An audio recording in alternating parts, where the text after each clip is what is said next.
you guys, and welcome back to my channel. Today we have a bunch of Easter DIY decor that I have stockpiled together, and I'm super excited to show you guys. And if you're new, make sure that you subscribe. I do lifestyle and home videos every single week, and you can expect new videos every single Wednesday. I really hope you guys enjoy these DIYs. Make sure you let me know in the comments below which one is your favorite. And without further ado, let's go ahead and get started. Working our way up from simplest to the most involved, we're going to start with some egg DIYs. You can either use plastic eggs you already have, or these ones that I got from Hobby Lobby that I'll have linked below. They're just fake. I think they're like cardboard eggs or something like that, but you can really use anything you have. So this is super simple. It takes a little bit of time, but it's so pretty, and if you like more of a rustic sort of look, you're going to love this. So I had a little bit of twine, and it's just like a burlap twine that's a little bit thicker, and I'm just going to start at the top in the middle, and we're going to spiral around all the way down the egg. And it's just super simple, and later on I'm going to show you guys some different things that you can do with this. Obviously you can leave it plain, but there are a few fun things that I wanted to do with this.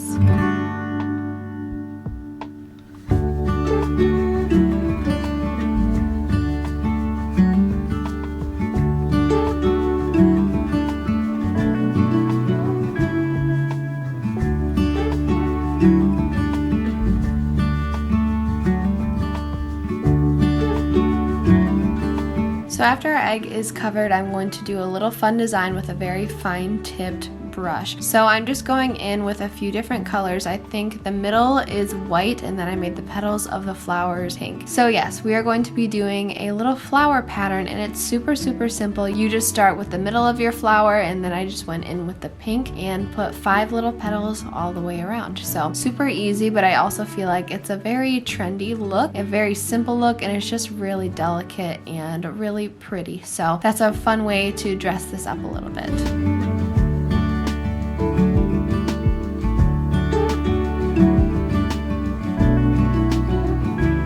I love this DIY, especially if you like more of a rustic Easter look. I did that egg with all the flowers all over, and I also did more of a geometric design with a blue and a green that just looks really pretty. And there's just a lot of different things you can do with it. You can get creative, and a really easy way to reuse some Easter eggs if you have some laying around. Now I'm going to show you a different technique for painting eggs. I'm specifically going to be using the cardboard ones that I got from Hobby Lobby, but I am starting with a bunch of cups, and I'm going to be mixing up my colors. If you like a pastel sort of color, a really good tip that I have learned in my years of mixing paints is it's going to be mostly white, and then you can just add in a few drops of color at a time, and then you can get a really pretty pastel color. So I believe I made a pink, a blue, green, and yellow. I just thought that would be a really fun color scheme. Obviously you can do whatever you'd like and get as creative with your colors as you would like as well.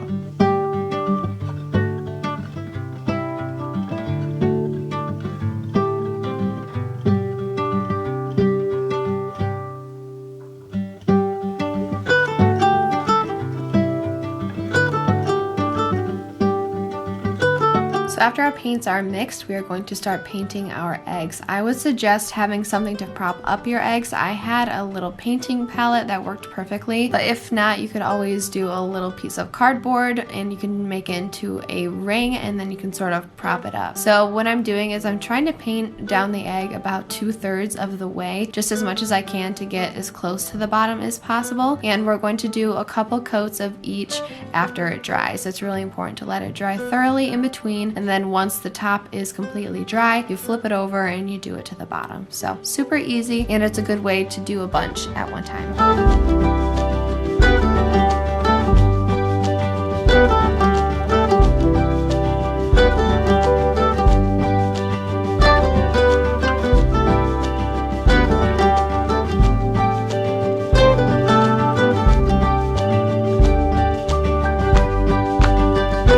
Now that the base of of our eggs are dry, we're going to start with a speckled look on these eggs. So I wanted to make them kind of like robin's eggs almost. I wanted to make them look really organic and fun. So what I did was I watered down a little bit of white paint, took my paintbrush and just sort of flicked it onto the eggs. And you can't really see it, but I'm hitting the paintbrush against my fingers or my hand, and I'm just speckling it on there. And I did the same thing with a camel brown color. And then after that dries, I would flip them over and do the other side. I actually think I did it in thirds just to make sure everything was coated perfectly, but I just love how these turned out. They look so organic, and I just like how it adds a little bit of dimension rather than it just being pure pastel colored eggs. And I just think they're so pretty, and I think they're gonna add a really fun pop of color to all of my Easter decor this year.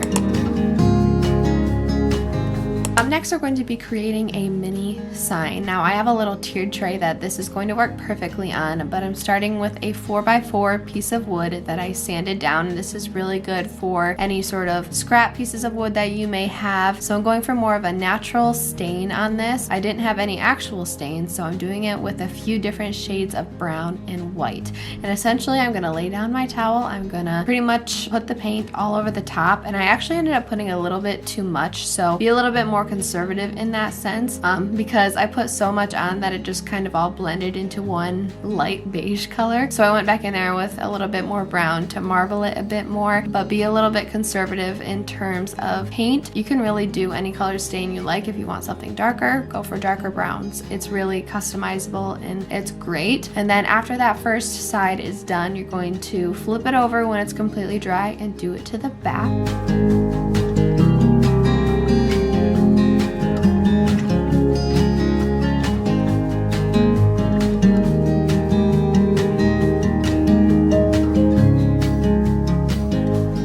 Now I have my design to put on it, so I just made a little PNG file on Photoshop that says "He is risen" in a little cursive font that I have, and I'm just going to print this out on white vinyl and stick it on. Of course, you can do something more involved. You can actually paint it on there if you'd like. You could use this as a stencil, but I just wanted to make it super easy, and I wanted to make it custom and fun, and it's just, I love this design, and it is the reason that we celebrate Easter, so I always like to keep that in mind. And like I said, I want to put the actual words on the sign, so I'm taking out the outside of that vinyl, and then I'm going in with my weeding tool and taking out the middles of like the E's and all that sort of stuff.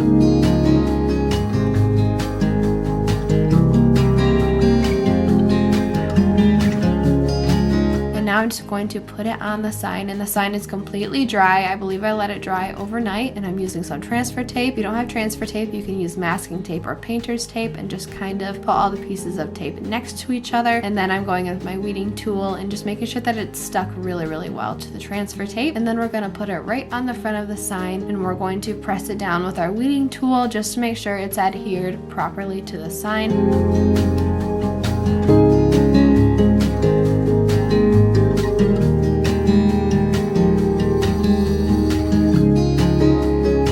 Slowly going to pull it back, and if you do it correctly, the words should be sticking perfectly to the sign, and there shouldn't be any sort of problem in that. And then whenever I make signs, I like to spray them with an adhesive just to make sure that everything is going to stay together. Overall, I love how this sign turned out. It's super simple, but that's exactly what I wanted, to let all of the pastel colors that I plan on pairing with this sign pop. So it's gonna work really, really well, so make sure that you stay tuned for my Easter clean and decorate with me in a couple weeks. Next, we're making some more tiered tray decor. For me, I'm making like a mini bunny pillow essentially, but of course you can make it any scale you'd like or as how big as you'd like. So I have two pieces of fabric. This is just scrap fabric. I have them the same size as each other, put them on top of each other, and I'm using a Sharpie to outline my shape. Keep in mind that you do need to make your shape a little bit bigger than what you are envisioning, because when we sew along the edges, it's going to kind of shrink, if you know what I mean. So I'm cutting cutting that out with my scissors, and make sure you have very sharp scissors. My scissors are dull, but you can't really tell because it's sped up. And now we have two bunnies that are the exact same size. So we're gonna take some yarn, and I have the biggest needle that I could find, and it can be really hard to get yarn through a little tiny hole like that. So I do have a little trick that I'm gonna show you guys, and then I have some polyfill, or just like a little bit of stuffing. So I'm taking a piece of tape and I'm going to wrap it around the top of my yarn. I'm just gonna fold it over once, and it's gonna make the yarn super flat so that we can fit it through the needle. So that's just a really good tip for you. And then once you put it through the needle, take the tape off, because obviously the tape isn't gonna fit through the fabric or anything like that. So we're gonna start in sections. We're gonna go around the head and around the ear just to make it easier in terms of stuffing. Stuffing can be a little bit difficult, so I tried to make it as easy as possible. And we're just gonna sew all the way around. We're going to go into the middle a bit, and then we're going to pull it through. Just normal sewing, super easy, and it doesn't need to be perfect at all.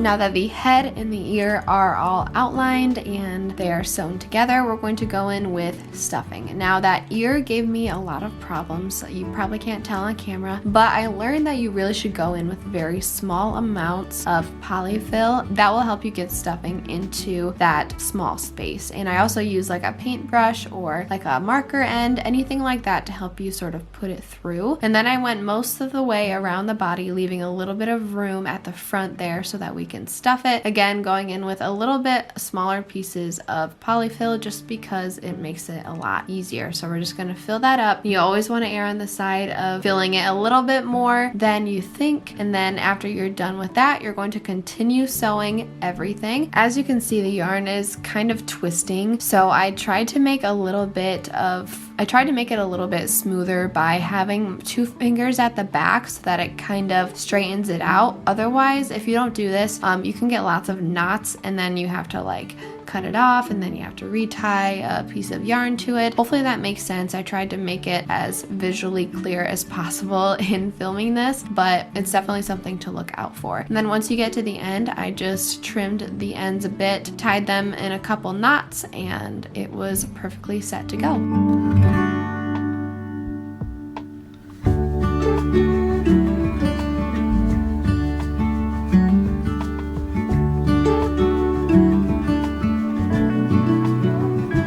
You obviously could leave your bunny just like this and it'd be adorable, but I decided to add a little burlap string bow, and this is pretty simple. I just took a little burlap, wrapped it around, and I tied a little bow in the front. And another thing you'll see me do in a little bit here is go in with a hot glue gun, and I just sort of manipulated the bow as to how I wanted it to look, where I wanted it to sit, because, you know, I always want the bow to look like it's perfect. So I did that to ensure that everything was going to stay in place.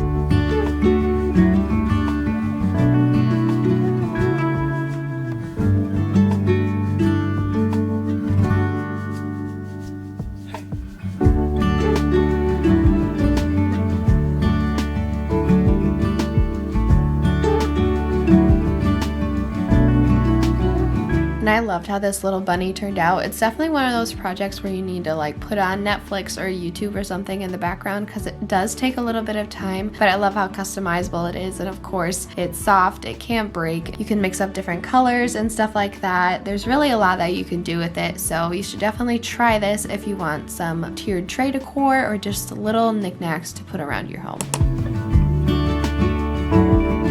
Next, we're going to be making a cute little Easter banner, and we're going to be pulling from my never-ending stash of burlap. So I have a little piece of burlap that's like a rectangle, and I'm folding it over on itself, and I'm going to be cutting it down a bit to the size that I want. I'm going to be cutting it a little bit bigger than I envisioned because we are going to be folding in the seams, and you'll be able to see that a little bit better later on. So you can use scissors or rotary cutters. I would suggest a cutting mat if you use rotary cutters, but I just was lazy and got out a towel that I ruined, which is fine. And next we're going to be opening up our little banners here, and we're going to be folding in the seams. I recommend pre-folding them so that they kind of stay well, and then putting down a little strip of hot glue and folding it in. And of course you can do as many as you'd like. I just did 4 because where I plan on hanging this, it's a pretty small space. So next up we're going to be making a little detail on it. You could obviously leave it this shape, but I like the very traditional shape banner. So I went in with a Sharpie and I roughly marked the middle and went up an inch or 2, and I'm just going to be cutting from the corners to that point. I just really like this shape of banner, and I just repeated that on all 4 of my little banners.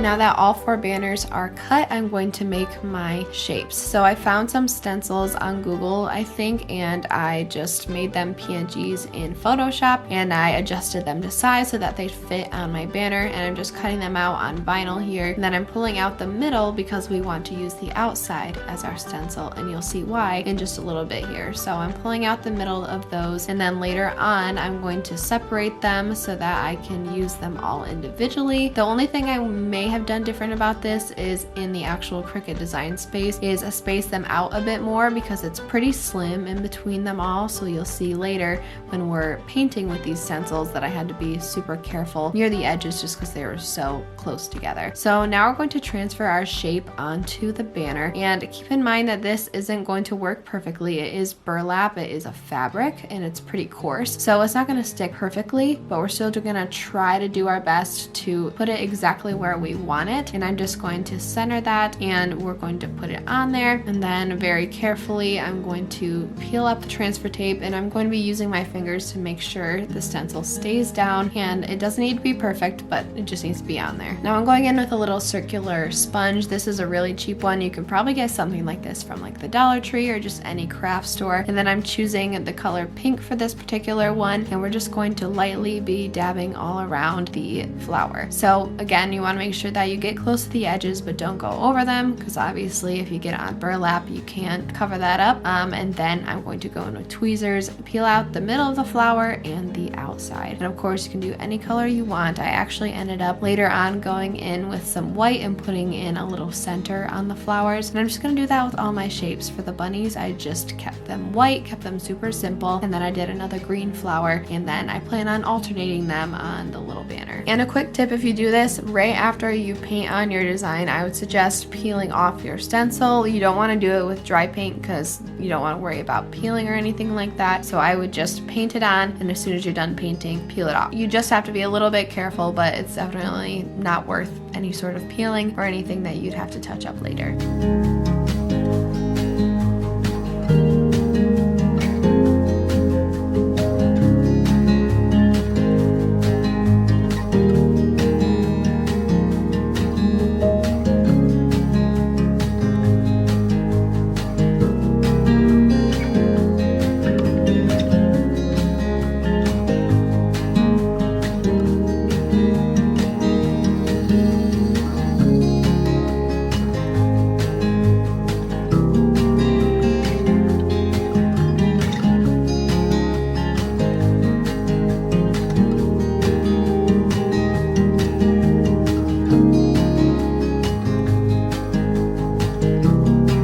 then once all of our little banners are completely dry, we're going to take some of that burlap twine. Again, you can really use anything like yarn or anything like that, but I'm going to take my piece of burlap twine, I'm going to stretch it out to as long as I want it, fold it in half, and mark it with a Sharpie so I know where the middle is. And really you can space it out as much as you'd like. I ended up doing, I think, 4 to 5, possibly 6 inches from the middle, and then that was the sort of spacing that I used in attaching them. And then attaching the banners is super simple. You open it up, put a strip of glue down the middle, and then I also added a little bit to the bottom and then stuck the front of the banner to the back. That was just to ensure that it wasn't gonna flap open or anything like that. So you can really do anything you like, and you can make it very custom to where you plan on putting this in your home.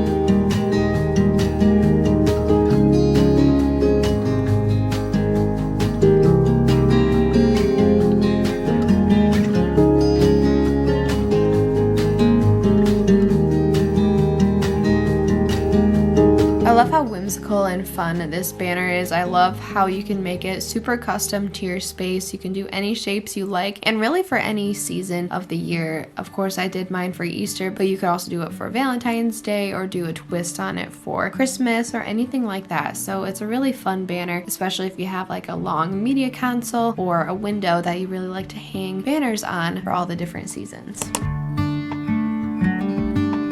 The next thing we're going to work on is a piece of wall art, or personally for myself, I like to prop them up on like shelves and stuff like that. But we're going to start with canvas and, again, my never-ending stash of burlap. I started with this thing of burlap like probably a year ago, and it's still going, and I literally made a cabinet out of it. So I literally have no idea how I ended up with so much and where it's all coming from. But essentially I'm cutting out a rectangle to fit my canvas, and I have a rectangle one that looks to be about 12 inches tall. You can really use any size canvas, and I'm just going to be hot gluing that on. So we're going to have the burlap on the bottom, and then we're going to put our canvas face down, and we're essentially going to wrap it like a gift. And you want to make sure that you're pulling the burlap really well. It's kind of like upholstery. You want to make sure that your fabric is nice and tight and nice and flush with your canvas. And then obviously you don't need to touch up in the back, but I did trim a little bit so that it would look nice in the back. And then we're going to fold in the corners on the bottom pieces of the burlap just like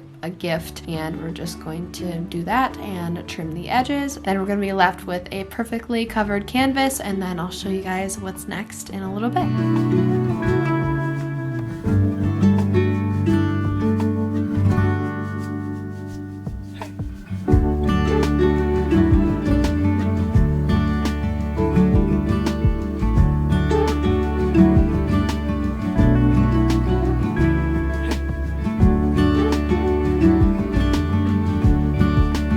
Now that our canvas is done, we're going to give it a little bit of flair. You can obviously do as much flair as you'd like, but I like to keep it very, very simple. So I went in with a bunny silhouette that I think found on Google, and I just printed this off in vinyl, and it's a different bunny stencil than from before. I just wanted a little bit of a different shape of bunny. I don't know. So I used a little scrap piece of vinyl, which is why it's polka dot, just because I'm trying to use up the vinyl that I don't use very often, and I'm going to be peeling out the middle of this. This is going to be pretty similar to the banner. We're going to be using this as a stencil to paint a little bunny in the center of our canvas. So as we did with the banner, I went in with a quite large piece of transfer tape, and I'm going to be putting that over our bunny and then peeling it off, and then we're going to center it on our canvas so we can really manipulate it and we can put it exactly where we want it. Then we're going to peel off that transfer tape really carefully, making sure that the vinyl stays down on our burlap canvas. We're going to smooth it out, and I'm going in with white. I just wanted to keep it super classy, just a white bunny, and I thought it'd pop really well on the burlap as well. And I'm going in with that same sponge tipped brush,